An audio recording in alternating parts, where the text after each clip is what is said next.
योगी कथामृत पहला अध्याय। मेरे माता पिता एवं मेरा बचपन, परम सत्य की खोज और उसके साथ जुड़ा गुरु शिष्य संबंध प्राचीन काल से ही भारतीय संस्कृति की विशेषता रही है। इस खोज के मेरे अपने मार्ग ने मुझे एक भगवत स्वरूप सिद्ध पुरुष के पास पहुंचा दिया, जिनका सुघड़ जीवन युग युगांतर का आदर्श बनने के लिए ही तराशा हुआ था। वे उन महान विभूतियों में से एक थे जो भारत का सच्चा वैभव रहे हैं। ऐसे सिद्ध पुरुषों ने ही हर पीढ़ी में अवतरित होकर अपने देश को प्राचीन मिस्र यानी इजिप्ट एवं बेबीलोन के समान दुर्गति को प्राप्त होने से बचाया है। मुझे याद आता है, मेरे शैशव काल में पिछले जन्म की घटनाओं की स्मृतियां मेरे स्मृति पटल पर उभर रही थी। तथापि ये स्मृतियां उन घटनाओं के घटित होने के क्रम के अनुसार नहीं थीं। बहुत पहले के एक जन्म की स्पष्ट स्मृतियां मुझ में जागती थीं, जब मैं हिमालय में रहने वाला एक योगी था। अतीत के इन झांकियों ने किसी अज्ञात कड़ी से जुड़कर मुझे भविष्य की भी झलक दिखाई। शिशु अवस्था की असहायता की अवमाननाओं की स्मृति मुझ में अभी भी बनी हुई है। चल फिर पाने में और अपनी भावनाओं को मुक्त रूप से व्यक्त कर पाने में असमर्थ होने के कारण मैं विक्षुब्ध रहता था। अपने शरीर की अक्षमताओं का भान होते ही प्रार्थना की लहरें मेरे भीतर उठने लगती थीं। मेरे व्याकुल भाव अनेक भाषाओं के शब्दों में मेरे मन में व्यक्त होते थे। विविध भाषाओं के आंतरिक संभ्रम के बीच मैं धीरे धीरे अपने लोगों के बंगाली शब्द सुनने का अभ्यस्त होता गया। ये थी शिशु मस्तिष्क की मन बहलाने की सीमा, जिसे बड़े लोग केवल खिलौनों और अंगूठा चूसने तक ही सीमित मानते हैं। इस मानसिक विक्षुब्धता और मेरा साथ न देने वाले शरीर के कारण कई बार मैं झल्लाकर आकुलता से रो पड़ता था। मेरी आकुलता पर परिवार में सबको होने वाला विस्मय मुझे याद है। सुखद स्मृतियां भी अनेक हैं। मेरी मां का दुलार और तुतलाने तथा लड़खड़ा के चलने के मेरे आरंभिक प्रयास। इन आरंभिक सफलताओं को सामान्यतः जल्दी ही भुला दिया जाता है, परंतु फिर भी यह आत्मविश्वास की स्वाभाविक आधारशिलाएं होती हैं। मेरी इन सुदूरगामी स्मृतियों का होना कोई अपूर्व बात नहीं है। अनेक योगियों के विषय में ज्ञात है कि उन्होंने जन्म मृत्यु के नाटकीय अवस्था परिवर्तन में भी अपने आत्मबोध को बनाए रखा। यदि मनुष्य केवल शरीर होता तो निसंशय उसकी मृत्यु के साथ ही उसका अस्तित्व समाप्त हो जाता। किंतु यदि युग युगांतर से सिद्ध महात्माओं ने सत्य प्रतिपादित किया है, तो मानव मूलतः अशरीरी सर्वव्यापी आत्मा है। शैशवावस्था की सुस्पष्ट स्मृतियों का होना विलक्षण तो है, किंतु ऐसी घटनाएं अति दुर्लभ भी नहीं। अनेक देशों में यात्रा करते हुए मैंने अनेक सत्यनिष्ठ स्त्री पुरुषों के मुख से उनकी शैशवावस्था की स्मृतियां सुनी है। मेरा जन्म पूर्वोत्तर भारत में हिमालय पर्वत श्रेणी के निकट स्थित गोरखपुर में 5 जनवरी 1893 ईस्वी को हुआ था। वहीं मेरे जीवन के पहले 8 वर्ष व्यतीत हुए थे। हम 8 बच्चे थे, 4 भाई और 4 बहनें। मैं मुकुंदलाल घोष, भाइयों में दूसरा और माता पिता की चौथी संतान था। मेरे माता पिता बंगाली क्षत्रिय थे। दोनों ही संत प्रकृति के थे। उनके शांत एवं शालीन दाम्पत्य प्रेम में कभी कोई अनर्थक व्यवहार व्यक्त नहीं हुआ। माता पिता के बीच आपसी सामंजस्य चारों ओर चलने वाले 8 नन्हे जीवों के कोलाहल का शांत केंद्र था। मेरे पिता श्री भगवती चरण घोष स्वभाव से दयालु, गंभीर और कभी कभी कठोर थे। उनसे अत्यंत प्यार करते हुए भी हम बच्चे उनसे आदर युक्त दूरी बनाए रखते थे। वे असाधारण गणितज्ञ और तर्कशास्त्र वेत्ता थे और मुख्यतः अपनी बुद्धि से ही काम लेते थे। किंतु मां तो स्नेह की देवी थी और हमें केवल प्रेम के द्वारा ही सिखाती थी। मां के देहांत के पश्चात पिताजी अपनी आंतरिक कोमलता अधिक स्पष्ट रूप से व्यक्त करने लगे। तब मैंने देखा कि उनकी आंखों में प्रायः मेरी मां की आंखों की झलक दिखाई पड़ती थी।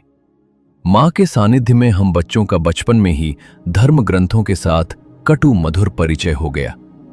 अनुशासन की आवश्यकता पड़ने पर मां रामायण और महाभारत से प्रसंगोचित कहानियां हमें सुनाती थी। ऐसे अवसरों पर डांट और शिक्षा दोनों ही साथ साथ चलते थे।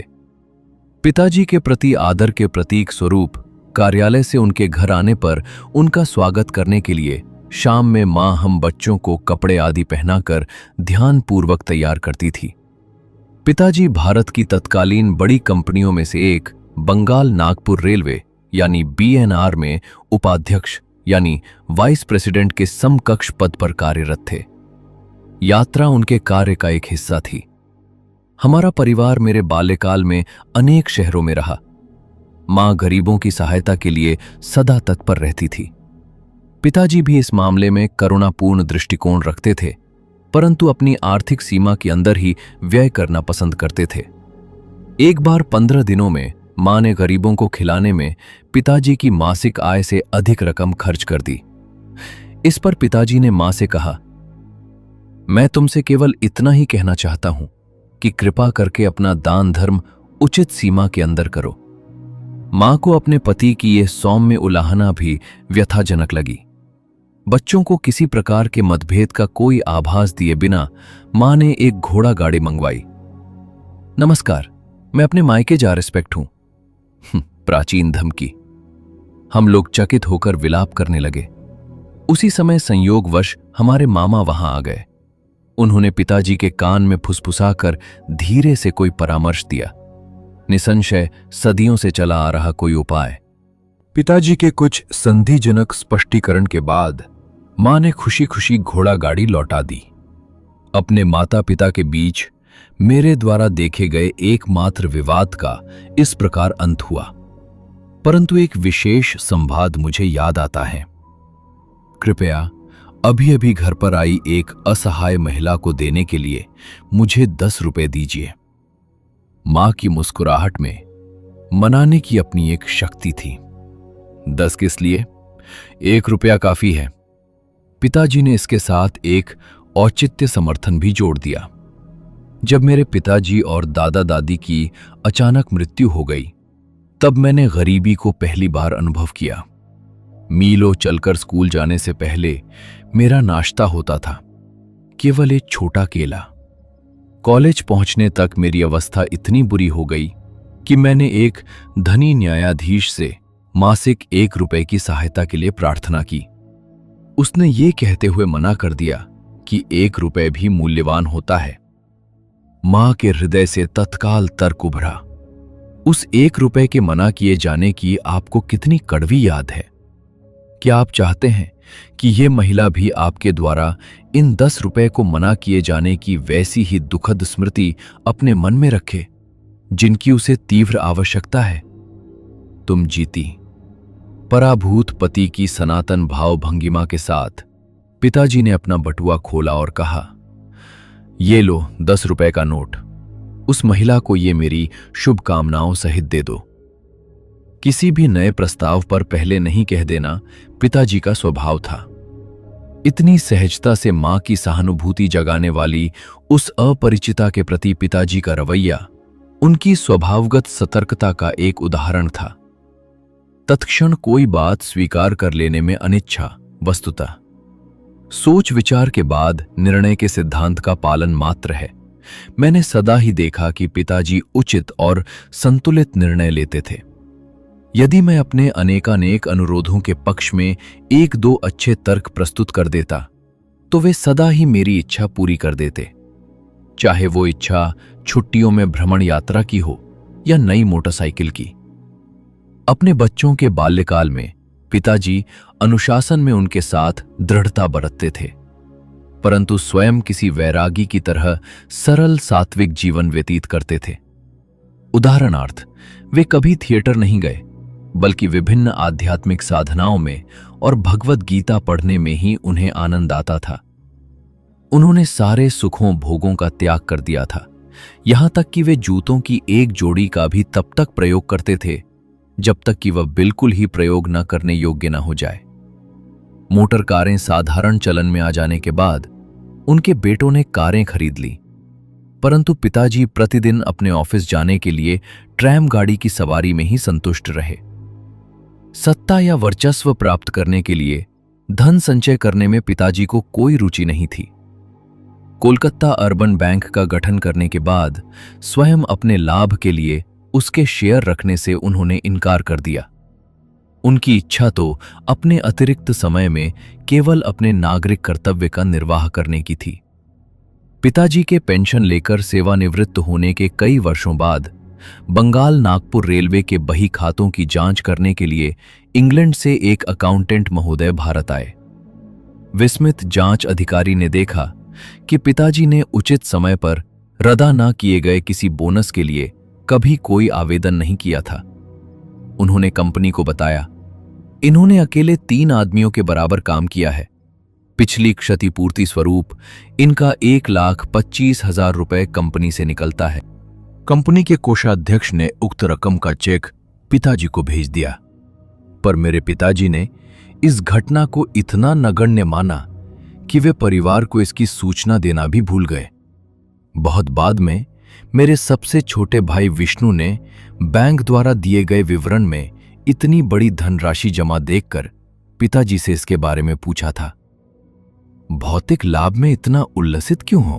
पिताजी ने कहा, संभाव को जिसने अपना लक्ष्य बना लिया हो वह ना तो किसी लाभ से उल्लसित होता है, ना ही किसी हानि से दुखी। वह जानता है कि मनुष्य इस संसार में खाली हाथ आता है और खाली हाथ ही जाता है। अपने वैवाहिक जीवन में पदार्पण करने के शीघ्र बाद ही मेरे माता पिता एक महान गुरु बनारस के लाहिड़ी महाशय के शिष्य हो गए। इस संपर्क से पिताजी के पहले से ही विरक्त स्वभाव को और बल मिला। मां ने एक बार मेरी सबसे बड़ी बहन रोमा को एक उल्लेखनीय बात बताई। तुम्हारे पिताजी और मैं संतान प्राप्ति के लिए वर्ष में मात्र एक बार पति पत्नी के रूप में साथ सोते हैं। पिताजी लाहिड़ी महाशय से अविनाश बाबू के माध्यम से मिले थे। अविनाश बाबू बंगाल नागपुर रेलवे के एक कर्मचारी थे।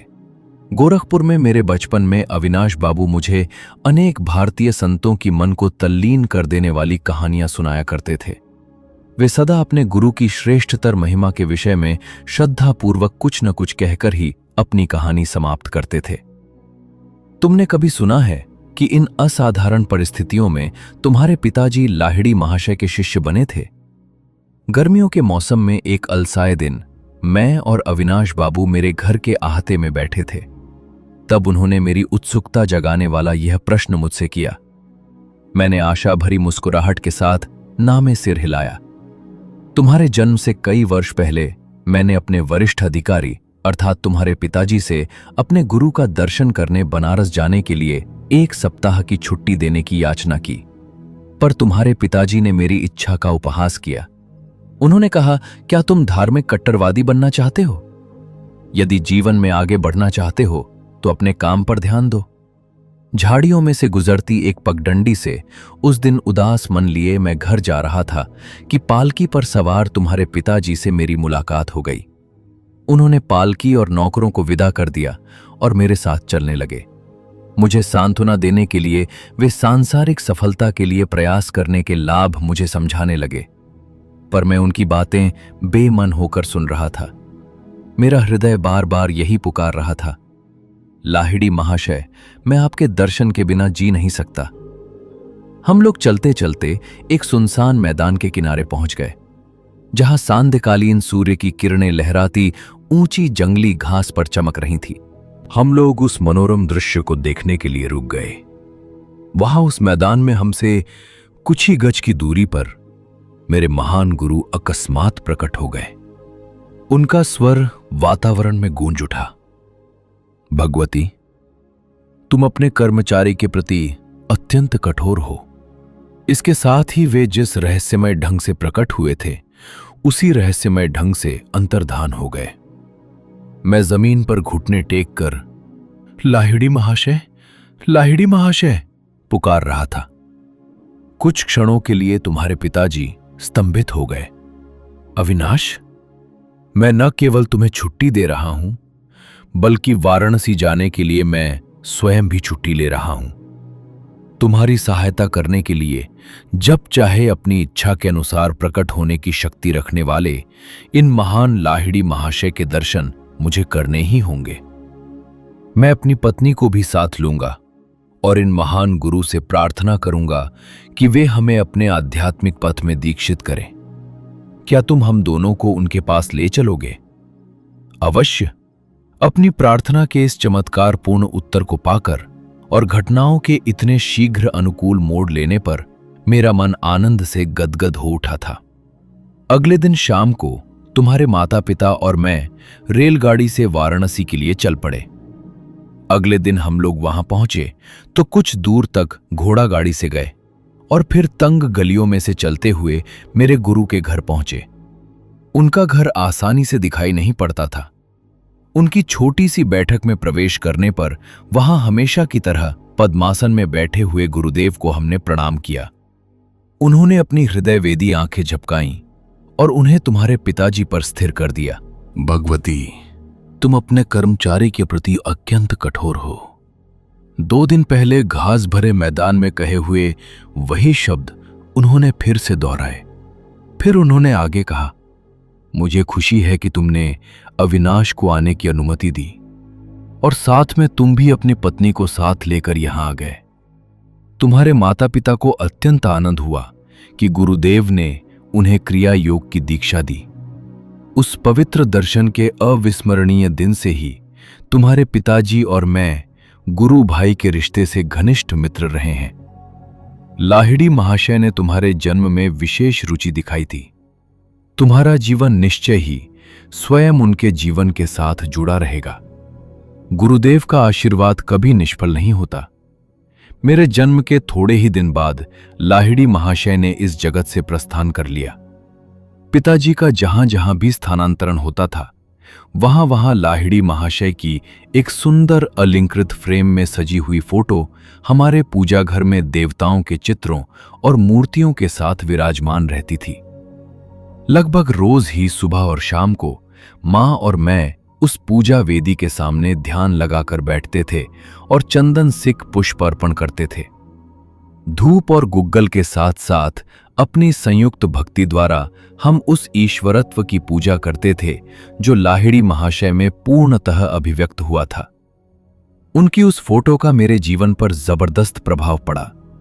जैसे जैसे मैं बड़ा होता गया वैसे वैसे मेरे मन में उस महान गुरु का विचार अधिक दृढ़ होता गया। ध्यान में प्रायः मैं देखता कि उनकी छवि उस छोटे से फ्रेम से बाहर आ गई है और जीवित रूप धारण कर मेरे सामने बैठ गई है। जब मैं उनके ज्योतिर्मय शरीर के चरणों का स्पर्श करने का प्रयास करता तब वे बदलकर पुनः चित्र बन जाते। जब मैंने बाल्यावस्था से किशोरावस्था में प्रवेश किया तो देखा कि फ्रेम में जकड़ी लाहिड़ी महाशय की छोटी सी छवि मेरे मन में जीवित ज्ञान प्रदायिनी उपस्थिति बनकर विराजमान हो चुकी है।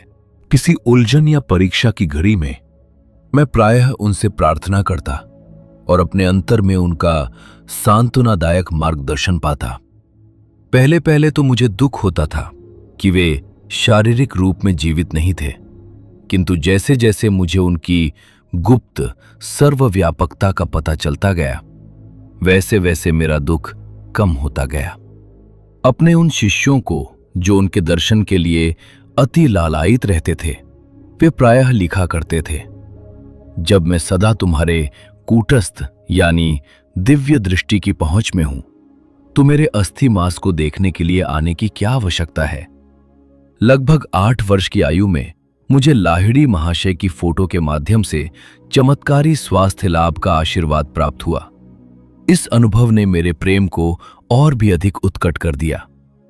जब मैं बंगाल के इच्छापुर में अपने पारिवारिक घर में रह रहा था तब मुझे हैजा हो गया। मेरे बचने की कोई आशा नहीं रही। डॉक्टर कुछ भी नहीं कर पा रहे थे। मेरे बिस्तर के पास बैठी मां ने भाव विवलता के अतिरेक के साथ मेरे सिर के ऊपर टंगी लाहिड़ी महाशय की फोटो की ओर देखने का मुझे इशारा किया। उन्हें मन ही मन प्रणाम करो। वे जानती थीं कि प्रणाम करने के लिए हाथ उठाने की शक्ति मुझ में नहीं बची थी। यदि तुम सचमुच अपनी भक्ति प्रकट करोगे और अपने अंतर में उनका चरण स्पर्श करोगे तो तुम्हें जीवन दान मिल जाएगा। मैंने उनकी फोटो की ओर देखा। तुम्हां आंखें चौंधियाने वाला प्रखर प्रकाश दिखाई पड़ा जिसने मेरे शरीर और पूरे कमरे को अपने में समा लिया। मेरी मिचलाहट और अन्य अनियंत्रणीय लक्षण समाप्त हो गए। मैं स्वस्थ हो गया। तत्क्षण ही मुझ में इतनी शक्ति आ गई कि अपने गुरु में अपार श्रद्धा रखने वाली मां का मैंने झुककर चरण स्पर्श किया। मां बार बार उस छोटी सी फोटो पर अपना माथा टेक रही थी। हे सर्वव्यापी गुरुदेव, मैं आपकी कृतज्ञ हूं कि आपके आलोक ने मेरे पुत्र को अच्छा कर दिया। मैं समझ गया कि उन्होंने भी उस तेजोमय ज्योति का दर्शन किया था, जिसकी महिमा से मैं उस साधारणतया प्राणघातक साबित होने वाली बीमारी से एकाएक अच्छा हो गया था। मेरे पास जो कुछ भी अनमोल चीजें हैं, उनमें एक वह फोटो भी है। स्वयं लाहिरी महाशय द्वारा पिताजी को दी गई यह फोटो एक पवित्र स्पंदन से युक्त है। इस फोटो के पीछे भी एक चमत्कारिक कहानी है। मैंने यह कहानी पिताजी के गुरु भाई काली कुमार राय से सुनी थी। ऐसा प्रतीत होता है कि लाहिरी महाशय को अपनी फोटो खिंचवाना अच्छा नहीं लगता था। एक बार उनके विरोध के बावजूद उनकी और उनके कई शिष्यों की, जिनमें काली कुमार राय भी शामिल थे, एक सामूहिक फोटो खींची गई। पर उस समय फोटोग्राफर के आश्चर्य की सीमा न रही जब उसने देखा कि उस फोटो में सब शिष्यों के चित्र तो एकदम स्पष्ट दिखाई दे रहे थे, परंतु बीच में जहां उसने लाहिरी महाशय का चित्र होने की सार्थक आशा की थी, वहां कोई आकृति नहीं थी। वह स्थान बिल्कुल खाली था। इस विस्मयकारी घटना पर खूब चर्चा हुई। एक शिष्य गंगाधर बाबू ने, जो एक कुशल फोटोग्राफर थे, डींग मारी कि लाहिड़ी महाशय चाहे जो कर लें, वे उनकी फोटो अवश्य खींच सकते हैं। अगले दिन प्रातःकाल जब गुरुदेव लकड़ी की बेंच पर पद्मासन में बैठे थे और उनके पीछे एक कपड़े का पर्दा भी लगा दिया गया था, तब गंगाधर बाबू अपने साथ सामान के साथ वहां पहुंच गए। सफलता के लिए सारी सावधानियां बरतते हुए उन्होंने उत्कंठापूर्वक 12 फोटो खींची, किंतु शीघ्र ही उन्हें दिखाई पड़ा कि हर प्लेट पर लकड़ी की बेंच और पर्दे का चित्र तो स्पष्ट है, पर गुरुदेव की आकृति का पुनः कहीं पता नहीं। गंगाधर बाबू का अभिमान चूर चूर हो गया। अश्रु बहाते हुए वे दौड़े दौड़े लाहिड़ी महाशय के पास पहुंचे। कई घंटों के बाद लाहिड़ी महाशय ने इस सार गर्भित वाक्य के साथ अपना मौन तोड़ा। मैं ब्रह्म हूं। क्या तुम्हारा कैमरा सर्वव्यापी अगोचर का चित्र खींच सकता है? गंगाधर बाबू ने कहा। मैं देख रहा हूं कि नहीं खींच सकता, परंतु हे सर्वज्ञ गुरुदेव, आपके देह मंदिर की एक फोटो प्राप्त करने की बहुत इच्छा है। मेरी दृष्टि संकुचित रही है। आज तक मैं यह नहीं समझ पाया था कि आप में ब्रह्म पूर्ण रूप से वास करता है। फिर कल सुबह आओ, मैं तुम्हारे कैमरे के सामने बैठकर फोटो खिंचवा लूंगा। वो नए फोटोग्राफर ने अपना कैमरा फोकस किया। इस बार अगोचर रहस्यमयता के आवरण से रहित उस पवित्र महापुरुष की आकृति प्लेट पर स्पष्ट रूप से उभर आई। गुरुदेव ने इसके बाद कभी अपनी कोई फोटो नहीं खिंचवाई, कम से कम मैंने नहीं देखी। वही फोटो इस पुस्तक में छपी है। सांचे में ढरी लाहिड़ी महाशय की मुखाकृति से कुछ पता नहीं चल पाता कि वे किस कुल वंश के थे। उनकी रहस्यमय मुस्कान में ईश्वर साक्षात्कार के आनंद की कुछ कुछ झलक दिखाई देती है। बाह्य जगत में नाम मात्र की रुचि का संकेत देती उनकी अर्धोन्मिलित आंखें आंतरिक परमानंद का संकेत करती हुई आदिबंध भी हैं। इस जगत के क्षुद्र प्रलोभनों से अलिप्त वे आध्यात्मिक सहायता के लिए अपने पास आने वाले जिज्ञासुओं की आध्यात्मिक समस्याओं के प्रति सतत पूर्ण जागरूक रहते थे। गुरुदेव के चित्र की महिमा से स्वास्थ्य लाभ करने के थोड़े दिन बाद ही मुझे एक प्रभावकारी दिव्य दर्शन हुआ। एक दिन प्रातः अपने बिछौने पर बैठा मैं एक गहन दिवा स्वप्न में डूब गया। बंद आंखों के अंधकार के पीछे क्या है, यह अनुसंधानात्मक विचार बड़े वेग से मेरे मन में उभर आया। तत्क्षण ही मेरी अंतर्दृष्टि के सामने प्रखर प्रकाश गूंज गया। मेरे ललाट में विस्तीर्ण दीप्तिमान पट पर पर्वत गुफाओं में ध्यानस्थ बैठे संतों की आकृतियां छोटे छोटे चलचित्रों की भांति प्रकट होने लगीं। आप लोग कौन हैं? मैंने उच्च स्वर में पूछा। हम हिमालय के योगी हैं। इस दिव्य उत्तर का आनंद वर्णनातीत था। मेरा हृदय पुलकित हो उठा। मैं भी हिमालय में आकर आपके जैसा बनना चाहता हूं। दृश्य अंतर्धान हो गया, परंतु रजत किरणें मंडलाकार में अनंत की ओर विस्तृत होती गईं। यह अद्भुत आलोक क्या है? मैं ईश्वर हूं, मैं प्रकाश हूं। यह ध्वनि बादलों की सौम्य बुदबुदाहट जैसी थी। मैं आपके साथ एकाकार होना चाहता हूं। यद्यपि वह ईश्वरीय आनंद क्रमशः क्षीण होता गया, पर उससे मैं ब्रह्म की स्थायी खोज की विरासत प्राप्त करने में सफल हुआ। ईश्वर शाश्वत नित्य नवीन आनंद है। ये स्मृति मेरे हृदय पटल पर इस अनुभव के बाद लंबे समय तक बनी रही। बचपन की एक अन्य स्मृति असाधारण है और उल्लेखनीय भी है, क्योंकि उसका चिन्ह आज भी मेरे हाथ पर है। एक दिन प्रातः समय मैं और मेरी बड़ी बहन उमा अपने गोरखपुर के घर के अहाते में नीम के पेड़ के नीचे बैठे थे। आसपास के तोतों को नीम के पके फल खाते में निहार रहा था और बीच में जो समय मिलता उसमें उमा दीदी मुझे बंगाली की पहली पुस्तक पढ़ने में मदद कर रही थीं। उमा दीदी ने अपने पैर पर फोड़ा होने की बात बताई और वो उस पर लगाने के लिए मरहम की एक डिबिया ले आई। मैंने उसमें से थोड़ा मरहम लेकर अपने हाथ पर लगा लिया। तुम निरोग हाथ पर मरहम क्यों लगा रहे हो? बात ऐसी है दीदी, मुझे लग रहा है कि कल मुझे यहां फोड़ा होने वाला है। चल झूठा कहीं का। दीदी, जब तक तुम कल सुबह क्या होता है ये देख नहीं लेती तब तक मुझे झूठा नहीं कह सकती। मुझे क्रोध आ गया। उमा पर उसका कोई असर नहीं पड़ा और उसने 3 बार अपने व्यंग्य को दोहराया। एक दृढ़ निश्चय मेरी आवाज में ध्वनित होने लगा जब मैंने धीरे धीरे कहना शुरू किया। मैं अपनी इच्छा शक्ति के बल के साथ कहता हूं कि कल मेरे हाथ पर इसी जगह काफी बड़ा फोड़ा निकल आएगा और तुम्हारा फोड़ा सूज कर दुगना हो जाएगा। सुबह मेरे हाथ पर एक बहुत बड़ा फोड़ा निकल आया और उमा का फोड़ा आकार में दुगना हो गया। मेरी बहन चीखती हुई मां के पास भागी। मां, मुकुंद जादू टोना करना सीख गया है। मां ने गंभीर होकर मुझसे कहा कि हानि करने के लिए मैं शब्द शक्ति का प्रयोग कभी ना करूं। मैंने मां का वो उपदेश सदा ही याद रखा है और उसका पालन किया है। मेरे फोड़े का इलाज चीरे से हुआ। डॉक्टर के चीरे से बना चिन्ह आज भी मौजूद है। मेरे दाहिने हाथ पर मनुष्य के शब्द की शक्ति का नित्य स्मरण दिलाता हुआ ये चिन्ह स्मारक के रूप में विद्यमान है। गहरी एकाग्रता के साथ उमा को कहे गए उन साधारण एवं प्रकटतः हानि रहित प्रतीत होने वाले शब्दों में बम के सदृश विस्फोट कर निश्चित परिणाम उत्पन्न करने की, यद्यपि परिणाम हानिकर थे, पर्याप्त शक्ति निहित थी। बाद में मेरी समझ में आया कि किसी के जीवन को संकट से बचाने के लिए वाणी की विस्फोटक स्पंदन शक्ति का सदुपयोग किया जा सकता है और इस प्रकार बिना चिन्ह या कष्ट रहित शल्य चिकित्सा की जा सकती है। हमारा परिवार पंजाब के लाहौर शहर में स्थानांतरित हुआ। वहां मैंने देवी काली के रूप में जगन माता का एक चित्र प्राप्त किया। हमारे घर की बालकनी में इस चित्र का अनौपचारिक मंदिर बना। मेरे मन में अनायास ही यह निश्चित विश्वास पैदा हो गया कि उस पवित्र स्थान पर की गई मेरी किसी भी प्रार्थना को पूर्ति का ताज पहना दिया जाएगा। एक दिन वहां उमा के साथ खड़े होकर मैं 2 लड़कों को 2 घरों की छतों पर पतंग उड़ाते देख रहा था। इन दोनों घरों और हमारे घर के बीच एक बहुत ही संकरी गली थी। तुम आज इतने चुप क्यों हो? उमा ने खेल खेल में मुझे धक्का देकर पूछा। मैं ये सोच रहा हूं कि कितनी अद्भुत बात है कि मैं जो भी मांगता हूं जगन माता मुझे दे देती हैं। मैं समझती हूं वह तुम्हें वे दोनों पतंगे भी दे देंगी।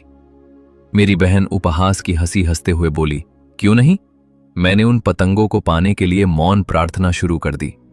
भारत में धागों पर मांजा यानी गोंद और शीशे का चूर्ण लगाकर पतंगों का खेल खेला जाता है।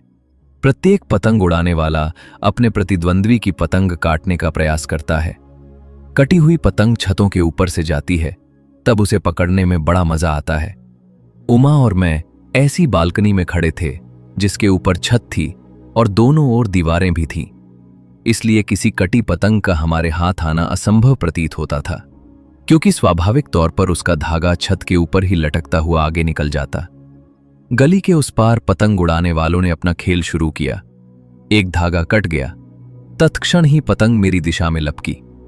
अचानक हवा बंद हो जाने के कारण वह पतंग एक क्षण के लिए स्थिर हो गई और इसी बीच उसका धागा सामने वाले घर के ऊपर उगे नागफनी के एक पौधे में उलझ गया। मेरे पकड़ने के लिए एक पूरा फंदा बन गया। मैंने यह पुरस्कार उमा को सौंप दिया। यह तो केवल एक असाधारण संयोग था, ना कि तुम्हारी प्रार्थना का उत्तर। यदि वह दूसरी पतंग भी तुम्हारे पास आ जाए तो मैं मानूंगी।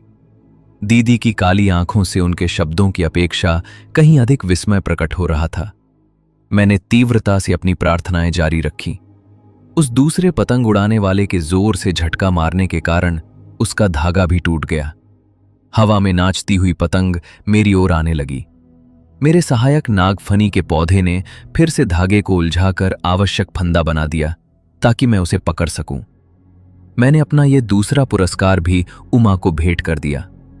सचमुच जगन्माता तुम्हारी प्रार्थना सुनती हैं। ये सब मेरे लिए विलक्षण है। दीदी भयभीत मृग शावक की भांति भाग गई।